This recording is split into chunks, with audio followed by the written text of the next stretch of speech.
श्री गणेशाय नमः। श्रीमद् जानकी वल्लभ विजयते। श्रीमद् वाल्मीकि रामायण 5वां अध्याय। रामायण के नावाम श्रवण की विधि, महिमा और फल का वर्णन।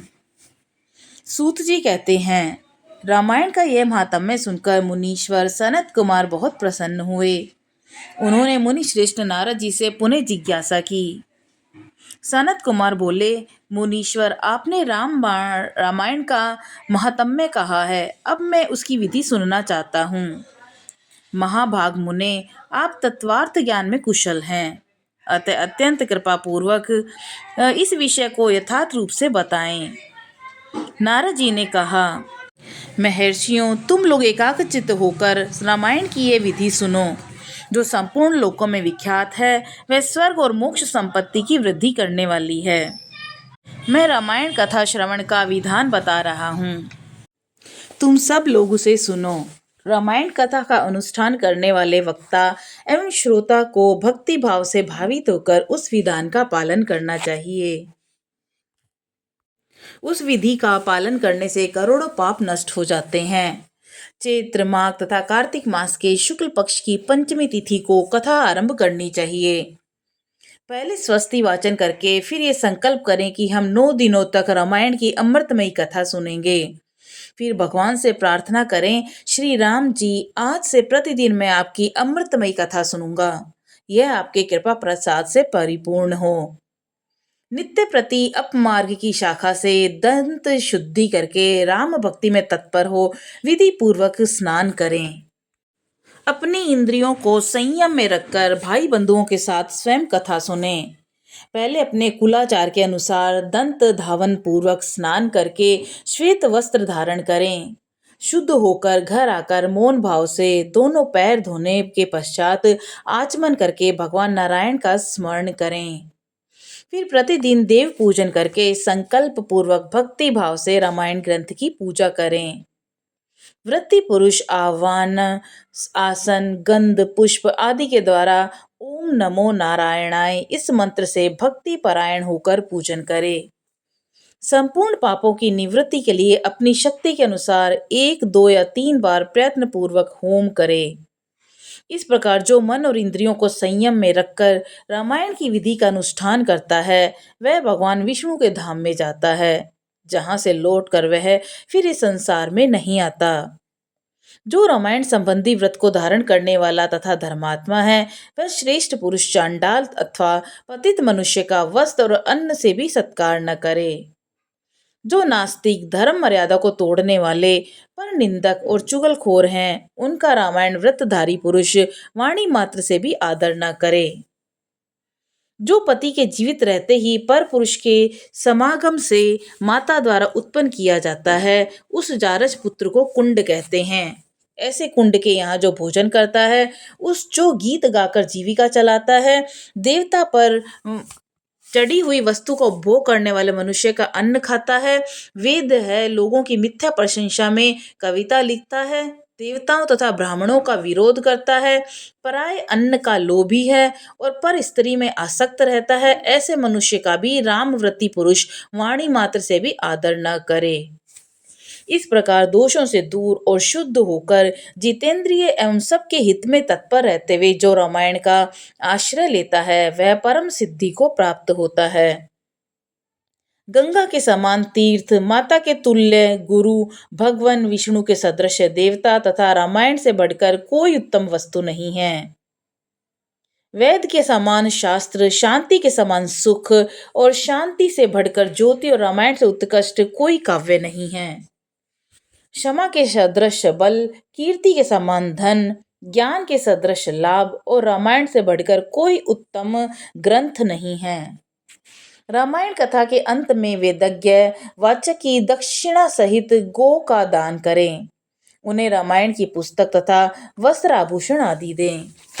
जो वाचक को रामायण की पुस्तक देता है, वह भगवान विष्णु के धाम में जाता है, जहां जाकर उसे कर्म शोक आदि कर्मों का शोक नहीं करना पड़ता। धर्मात्माओं में श्रेष्ठ सनत कुमार, रामायण की नाहवाम कथा सुनने से यजमान को जो फल प्राप्त हुआ उसे सुनो।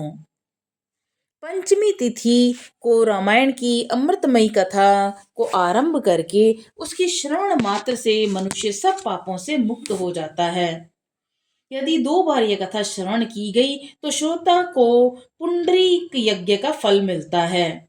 जो जितेंद्रिय पुरुष व्रत धारण पूर्वक रामायण कथा को श्रवण करते हैं वह 2 अश्वमेघों का फल पाता है। मुनिवरों, जिसने 4 बार इस कथा का श्रवण किया वह 8 अग्निमस्तकों परम पुण्य का फल भागी होगा। जिस महामनस्वी पुरुष ने 5 बार रामायण कथा का श्रवण का व्रत पूरा कर लिया है वह अत्यग्नि स्टोम यज्ञ की द्विगुण पुण्य फल का भागी होता है। जो एकाग्र चित्त होकर इस प्रकार 6 बार रामायण कथा के व्रत का अनुष्ठान कर लेता है वह अग्निष्टोम यज्ञ के 8 गुने फल का भागी होता है। मुनीश्वरों, स्त्री हो या पुरुष जो 8 बार रामायण कथा को सुन लेता है वह नर मेघ यज्ञ का 5 गुना फल प्राप्त करता है। जो स्त्री या पुरुष 9 बार इस व्रत का आचरण करते हैं उसे 3 गोमेघ यज्ञ का पुण्य फल प्राप्त होता है। जो पुरुष शांत चित्त और जितेंद्रिय होकर रामायण यज्ञ का अनुष्ठान करते हैं वह उस परमानंद धाम में जाता है जहां जाकर उसे कभी शोक नहीं करना पड़ता। जो प्रतिदिन रामायण का पाठ अथवा श्रवण करता है, गंगा नहाता है, धर्म मार्ग का उपदेश देता है, ऐसे लोग संसार सागर से मुक्त ही हैं, इसी में संशय नहीं। महात्माओं, यतियों और ब्रह्मचारियों तथा प्रवीरों को भी रामायण की नहवाम कथा सुननी चाहिए। राम कथा को अत्यंत भक्ति पूर्वक सुनकर मनुष्य महान तेज से उद्दीप्त हो उठता है और ब्रह्मलोक में जाकर जहां आनंद का अनुभव करता है। इसीलिए विप्रेंद्र गण, आप लोग रामायण की अमृतमय कथा सुनिए। श्रोताओं के लिए सर्वोत्तम श्रवणीय वस्तु है और पवित्रों में भी उत्तम पवित्र है। दुस्वप्न को नष्ट करने वाली ये कथा धन्य है, इसे प्रयत्न पूर्वक सुनना चाहिए। जो मनुष्य श्रद्धा युक्त होकर इसका एक श्लोक या आधा श्लोक भी पढ़ता है वह तत्काल ही करोड़ों उपपातकों से छुटकारा पा जाता है। यह गुह्य से भी गुह्यतम वस्तु है, इसे सत्पुरुषों को ही सुनना चाहिए। भगवान श्री राम के मंदिर में अथवा किसी पुण्य क्षेत्र में सत्पुरुषों की सभा में रामायण कथा का प्रवचन करना चाहिए। जो ब्रह्मद्रोही, पाखंडपूर्ण आचार में तत्पर तथा लोगों को ठगने वाली वृत्ति से युक्त हैं, उन्हें यह परम उत्तम कथा नहीं सुननी चाहिए।